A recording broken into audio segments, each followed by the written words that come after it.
It's very important to have good user experience, and for that we're going to have good animations.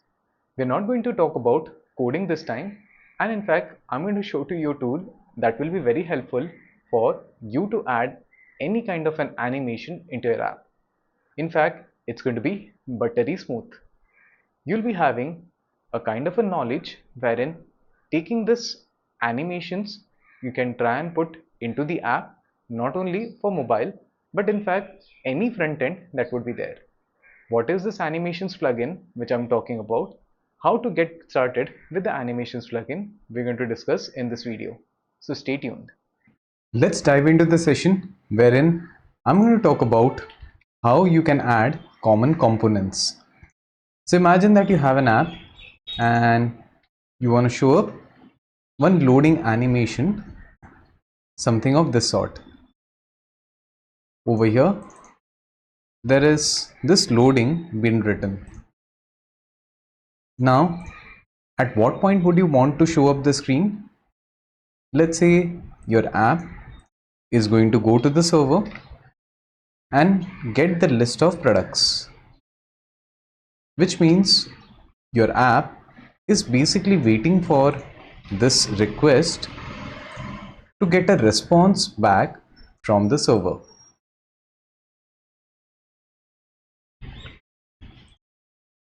Now, this entire procedure, depending upon the internet strength, can take between 1 second to even 5 seconds, and hence I don't want my user to stare at a blank screen.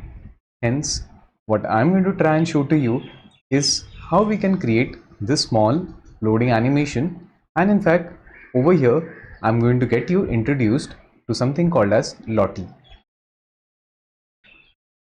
Now what I have done is in PubSec YAML I've already added this particular animation plugin, and over here inside the assets I have already added this animations directory. Now heading over to Google, I'll search for lottie and then go on to the website, and let's say I'll search up for something called as loading, and I'll take the suggestion. So you'll notice probably a lot of animations been there.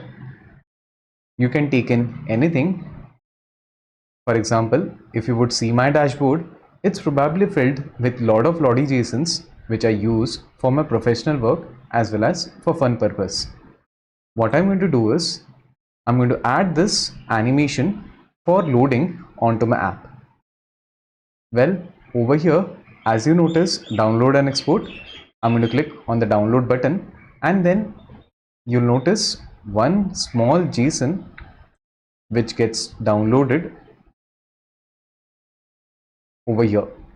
So I'll cut this and add it to my asset directory.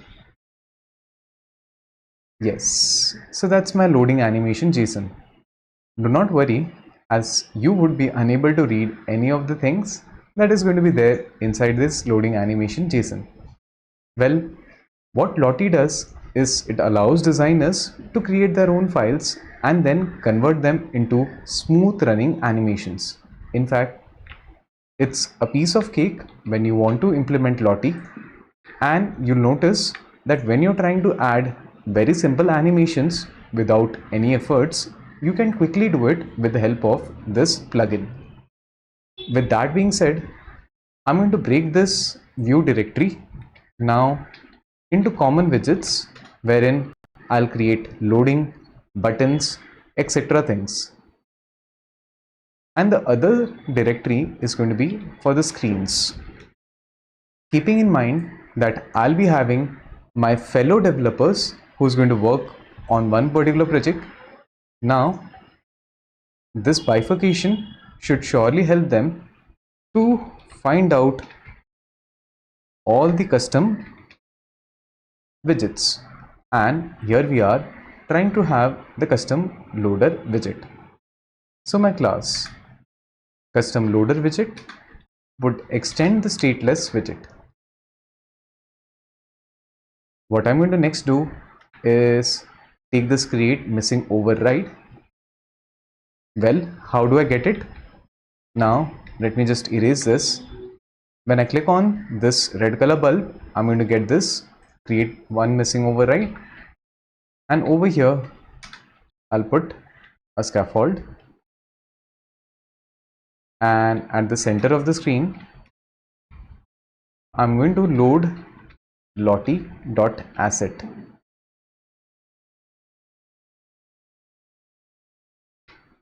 Well, let me try and see if I get the suggestion. If I don't, then over here, I'll try to do one round of pubget and it shows exit code 0. I'll try to do one round of flutter clean.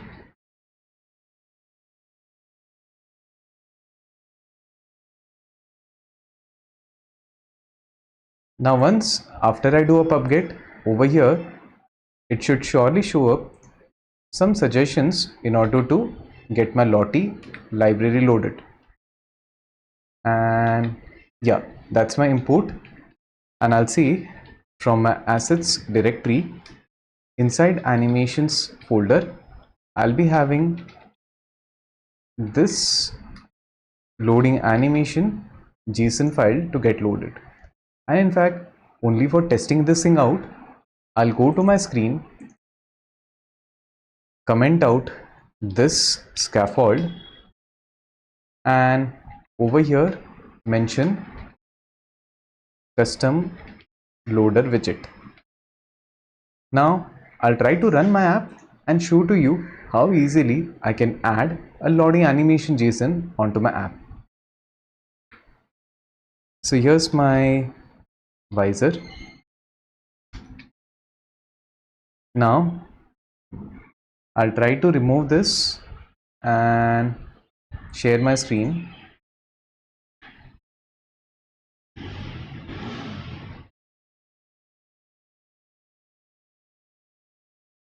Assets, animations, loading animation.json. Yeah, let me just try and do one round of pubget, as I don't remember if after adding this JSON I did a pubget or not.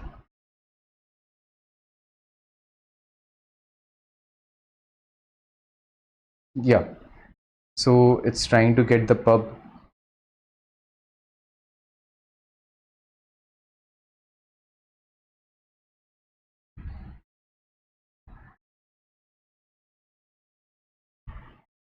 It says resolving dependencies. Well, now what I'm going to do is on my device, I get to see the loading animation which we saw on Lottie. In fact, I can try setting the background color to black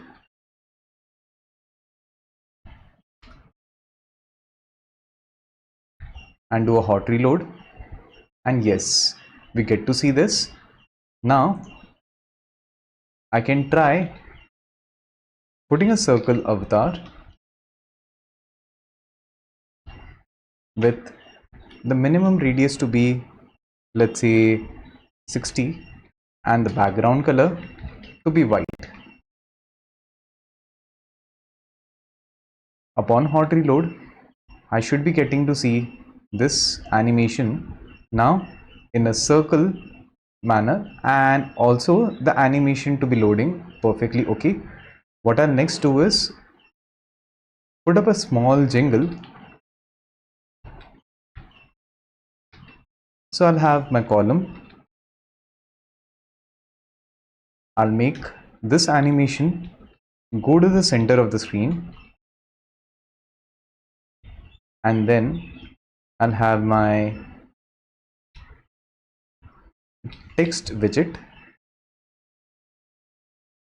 wherein I'll see getting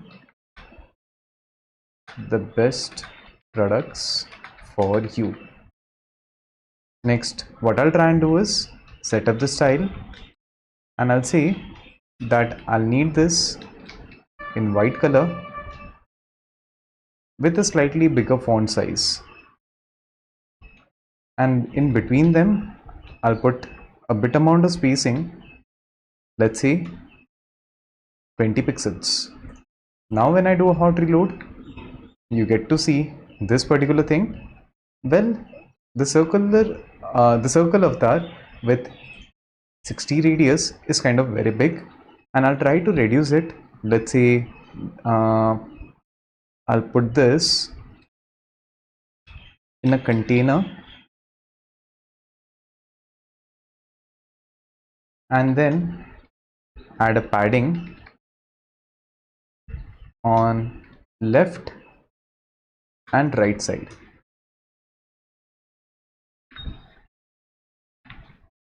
Oh, I accidentally added a couple of commas, and now it does not stick to the right and the left edges, and in fact it shows me this particular thing. Well, this is a very neat animation which I can show up into my app.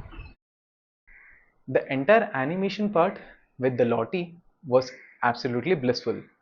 In fact, it can help designers to give you animations out of the box. You don't have to sit back and write code for it, and in fact, you can straight away use the animation JSON to get displayed onto the app. This kind of animations improve the user experience as it kind of makes the app to look good.